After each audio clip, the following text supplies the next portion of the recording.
ओम हिरण्यकटुतम सोढ़यानो स्वाहा। ओम क्लीं शिवतत्वं सोढ़यानो स्वाहा।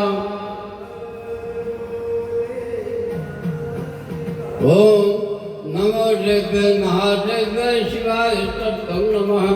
नमः प्रसिद्धभद्राय नित्यप्रत्याकृतं ध्याता देवीं पंचभुजां कृत्वाय न प्रणमित आधारं हस्तापूर्णेन हस्तापयेत् पुस्तकम्।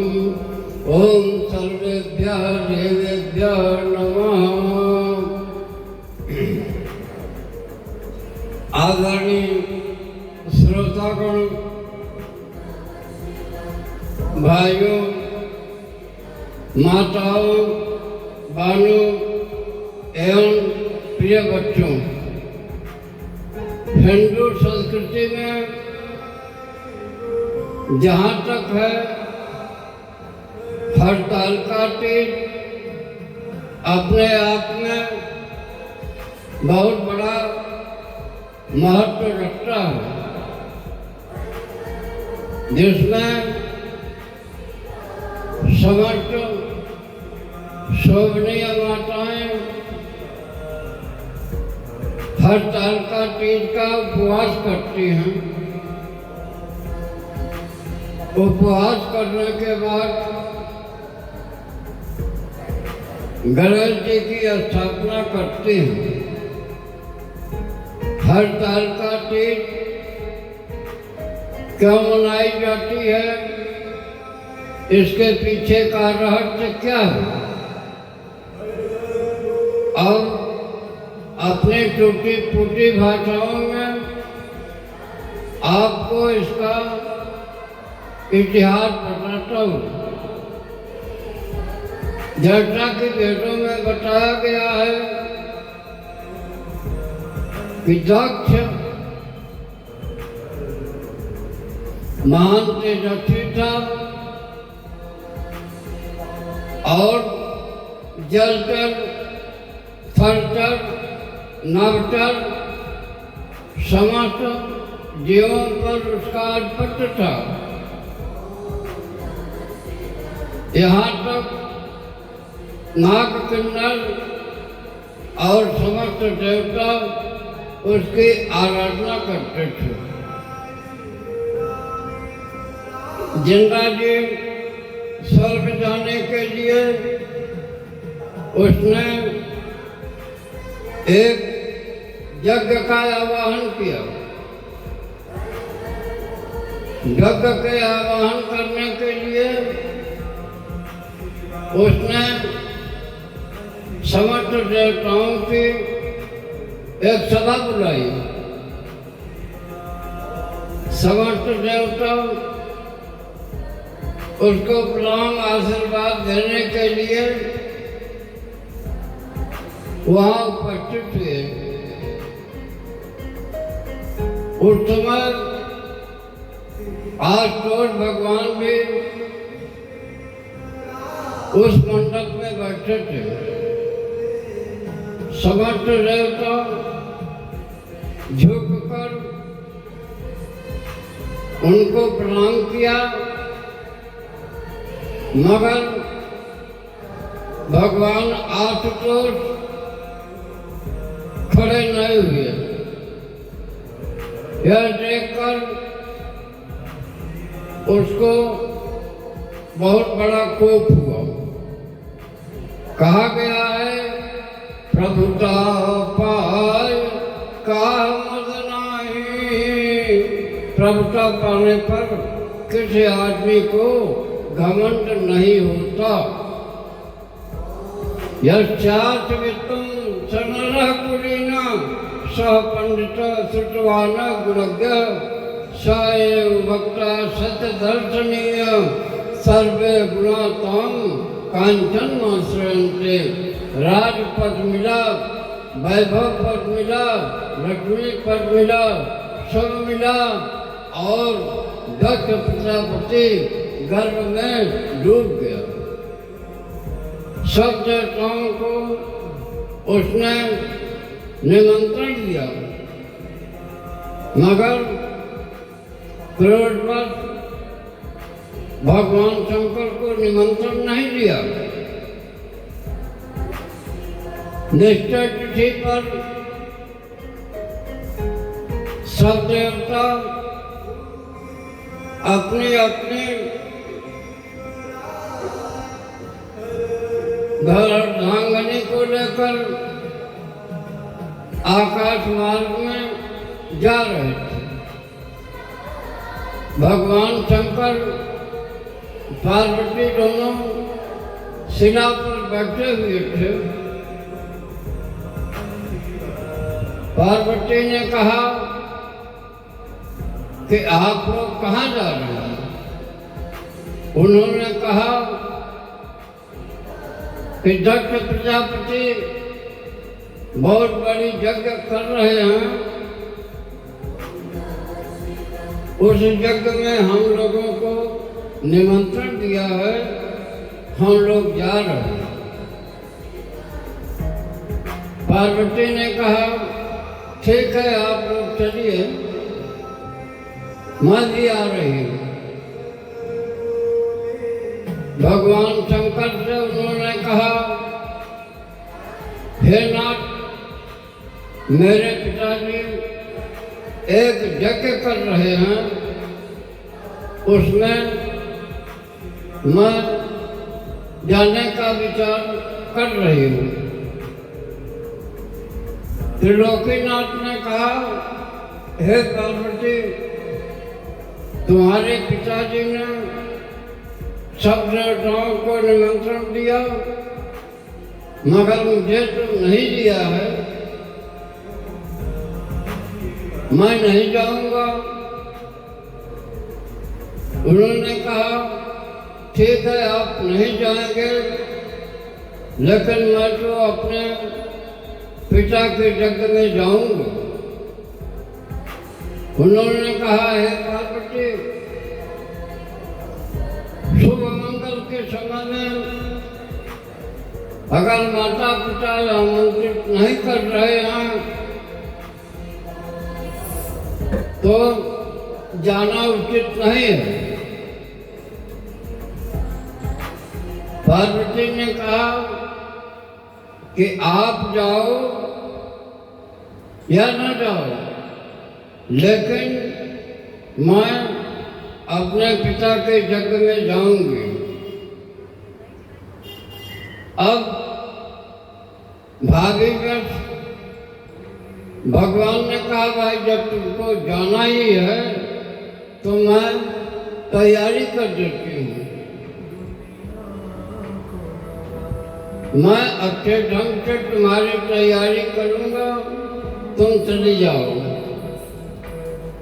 अनेक गण मंत्री परिषद के समस्त देखभाल करने वालों को पार्वती के साथ में उन्होंने भेजा।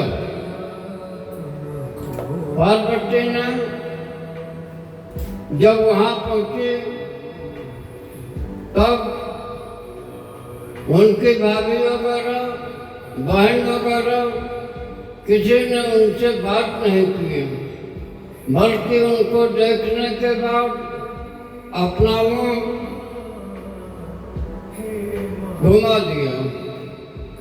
लेकिन कोमल हृदय माता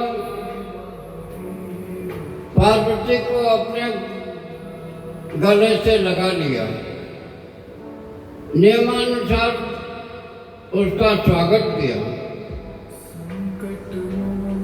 पार्वती ने कहा माँ, यज्ञ में सबको बुलाया गया, लेकिन त्रिलोकीनाथ आशुतोष भगवान को और हमको नहीं बुलाया। तुम्हारे दर्शन करने की इच्छा से मैं तुम्हारे पास आ गई हूँ। उन्होंने कहा बेटा तुम्हारा स्वागत है। अब यज्ञ मंडप की तैयारी हुई, समस्त देवता अपना अपना भाग लेने लगे, मगर पार्वती और शंकर भगवान का भाग नहीं लगा। इससे उनको बहुत दुख हुआ। उन्होंने कहा, हे पिताजी, आपने हमारा और भगवान शंकर का अपमान किया है, तो जिस ढंग से आपने अपमान किया उसका फल आप भोगेंगे। इतना कहकर पार्वती जी अग्निकुंड में कूद गई और कूदते हुए उन्होंने भगवान शंकर से यह वरदान मांगा कि जन्म जन्म में आपका दर्शन हो और जन्म जन्मांतर में आप हमारे पति हो। अब दृष्टांत यह कहता है कि मरते समय जिस मनुष्य का, जिस देवता का आप ध्यान करोगे वही आपको मिलेगा, लेकिन मरते समय ही नहीं, बचपन से लेकर जवानी और वृद्धावस्था तक हरे राम हरे राम हरे राम हरे कृष्ण हरे वासुदेव, जो अभी से आपका देवता हो उसको दिन और रात, सुबह और शाम कर्म करते करते करते करते करते करते आपका अभ्यास हो जाएगा। कहा भी गया है कि रसरी आवत जात ही तिल पर होत निशान। बार बार रगड़ करने से, भगवान चोट का ध्यान लेने से या आपके जो अविष्ट देवता हों उनका ध्यान करने से अंत समय में आप उनके पास पहुंच जाएंगे। इस परिवार का क्या भरोसा? यह आपको केवल अपने स्वार्थ के वशीभूत होकर के आपका आलिंगन करता है, आपकी सेवा करता है। ठीक मध्याह्न 2 बजे अगर आपका निर्माण हो गया तो यही परिवार आपको कहेगा कि तुरंत गंगा स्नान करा दो। जब परिवार इतना भी आपके प्रति दया नहीं रख सकता, 24 घंटे आपको उस घर में नहीं रख सकता, तो आप उस घर में कई ढंग से रहो जैसे कीचड़ में कमल फूटता है।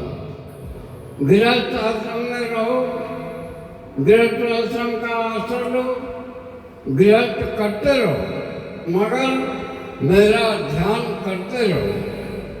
अंत में जब पार्वती जी अग्निकुंड में समाविष्ट हुई उस समय उन्होंने कहा, जन्म जन्म तब प्रीति कराही हे नाथ, आप मुझे जन्म जन्मांतर में मिलते रहो।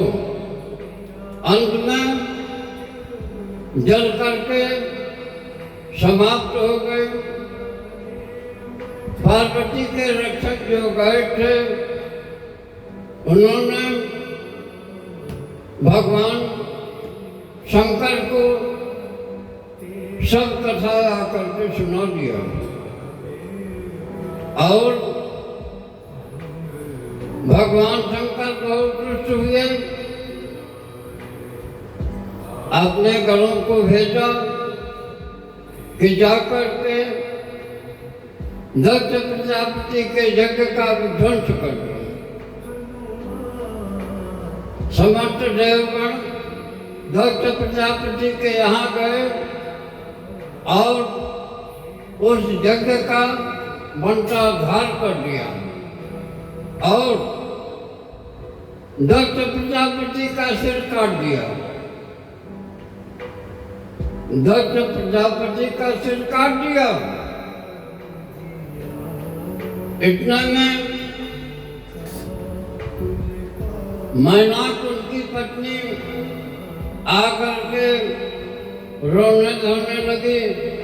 बोले महाराज, आपके गणों ने हमारे पति का सिर काट दिया, अब आप उनको जिंदा कर दो। तो उन्होंने कहा, वाशांति जीर्णान्यथा ध्याय नवानि गृह्णाति नरो प्राणाम। हे माता जी, जिस प्रकार मनुष्य अपने पुराने वस्त्रों को छोड़कर नया वस्त्र धारण करता है, उसी प्रकार ये आत्मा इस शरीर को छोड़ करके नया रूप धारण करती है। लेकिन मेरा दर्शन आपने किया है, इसका परिणाम बहुत अच्छा होगा। फिर जाकर के दक्ष के सिर पर बकरे की मुंडी बना दिया। अब दक्ष प्रजापति बकरे का मुंह पा करके मैं करने लगा। मैं का मतलब क्या है? अज्ञानानुस्मृता, अज्ञान से भूल से अगर मैं किया तो वो बकरा होता है, वो दुष्ट होता है, वो कुटिल होता है। अंत में बकरे का मुंह लगा करके आज तो भगवान ने उस यज्ञ को संपूर्ण कराया। अंत में जलने के बाद अगले जन्म में माता पार्वती जब बड़ी हुई,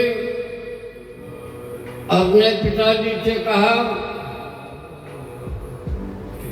पिताजी अब मैं सयानी हो चुकी हूँ, अब घर पर ही मैं भगवान शंकर की आराधना करूंगी।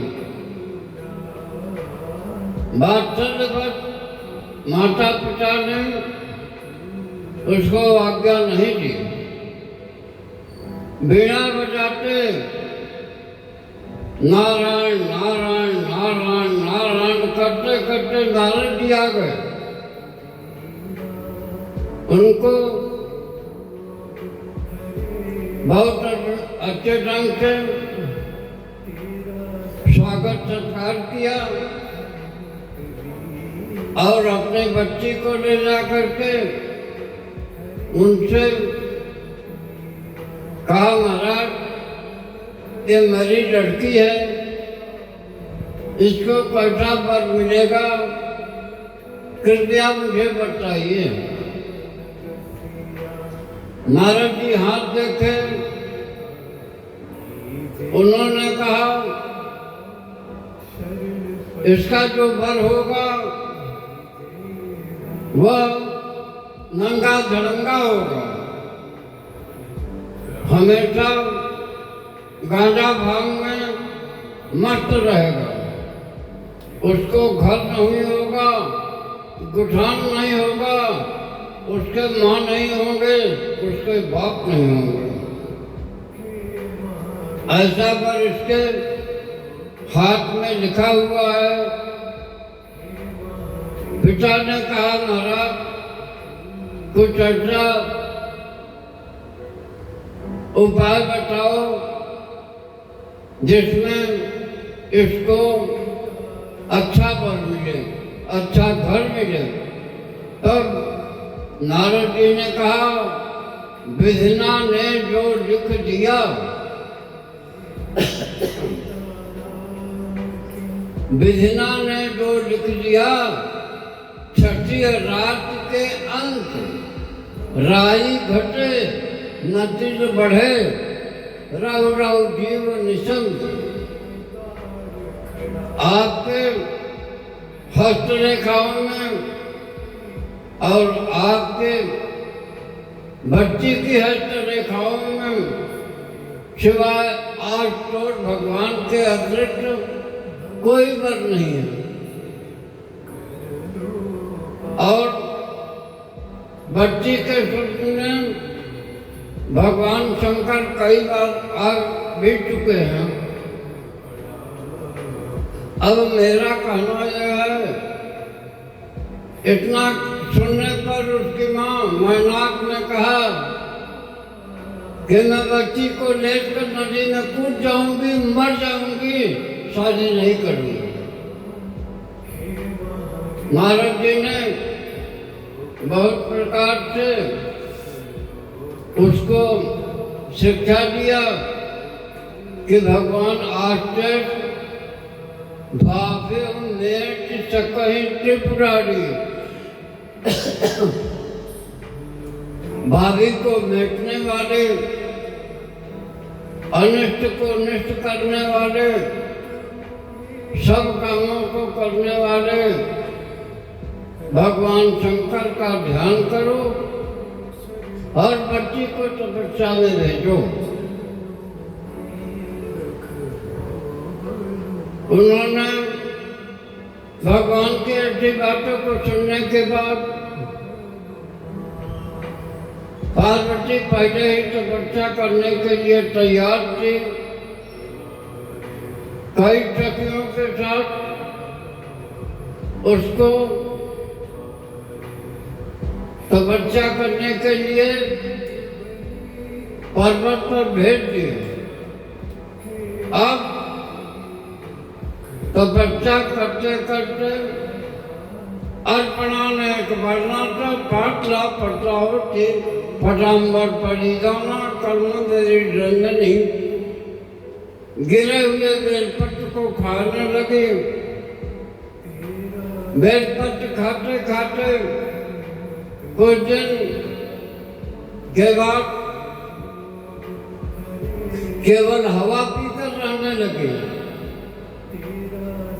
इधर बीते संवत सहस्रशतासी तजेहु समाधि शंभु अविनाशी। 87,000 के बाद में भगवान शंकर का ध्यान टूटा। तब उन्होंने कहा कि मेरे शादी के लिए पार्वती इतना अखंड तपस्या कर रही है, अब मुझे शादी करना चाहिए। सब ऋषियों को भेजा कि जाकर के पार्वती की परीक्षा लो। जाकर पार्वती की परीक्षा लो। सप्त ऋषि गए। उन्होंने कहा, हे लड़की, तो किसकी तपस्या कर रही है? बोले महाराज, मैं भगवान शंकर को वर प्राप्ति के लिए तपस्या कर रही हूँ। उन्होंने कहा, तुम्हारा दिमाग खराब है? अरे ऐसे वर को क्यों खोज रही है जो नंगा है, जरंगा है, न घर है, न मकान है, न कपड़े हैं, न रत्ते हैं, ऐसा वर तुम खोज रही हो? नाना प्रकार से भटकाने की कोशिश किया, लेकिन पार्वती ने कहा कि अगर तुम्हारे मन में छिछोड़ी है तो जाकर दूसरी जगह करो, लेकिन अगर मैं मान चुकी हूँ कि भगवान शंकर मेरे पति हैं तो वही मेरे पति हैं। इतना कहने के बाद ऋषियों ने जाकर के भगवान शंकर से कहा कि महाराज, चले जगत व्यवहार। पार्वती जी कहती हैं कि सूरज पूरब भले निकल जाए, सूरज पश्चिम भले निकल जाए, पृथ्वी रसातल में चली जाए, मगर मैंने जो प्रतिज्ञा की है उसको मैं अपनी प्रतिज्ञा से हट नहीं करूँगा। इतना कहने के बाद भगवान शंकर सूक्ष्म रूप धारण करके पार्वती के सामने खड़े हो गए। उन्होंने कहा, हे कन्या, तू किसके लिए तपस्या कर रही है? उन्होंने कहा, महाराज, मैं भगवान शंकर के लिए तपस्या कर रही हूँ। अगले जन्म में अग्नि में पूजी थी, अगर वो नहीं मिलेंगे तो मैं परसों तीजा हर तालिका थी, मैं परसों इसी पहाड़ से कूदकर अपनी जान दे दूँ। शंकर भगवान प्रसन्न हो गए। उन्होंने कहा, तथास्तु। परसों भगवान शंकर साक्षात दर्शन दिए, जिसकी तिथि तीजा थी, जिसको आज के समय में हरि तालिका तीज कहा जाता है। हरि माने शंकर जी, तालिका माने तीजा। शंकर जी ने तीजा के दिन पार्वती को दर्शन दिए थे, इसलिए अखंड सौभाग्यवती स्त्रियां तीजा का उपवास करती हैं। यह मैंने आप लोगों को टूटी फूटी भाषाओं में जो कुछ कहा, इसमें अगर कुछ त्रुटि हो तो उसको माफ करना। क्यों कहा गया है, सब विस्तार रूप में होता है, लेकिन उनकी महिमा का पार कोई नहीं पाता। ऋग्वेद, यजुर्वेद, सामवेद, अथर्वण, चारों वेद जिसकी महिमा का पार नहीं पा सकते, उस महिमा को हम जैसे मूर्ख आदमी कैसे पार पा सकते हैं।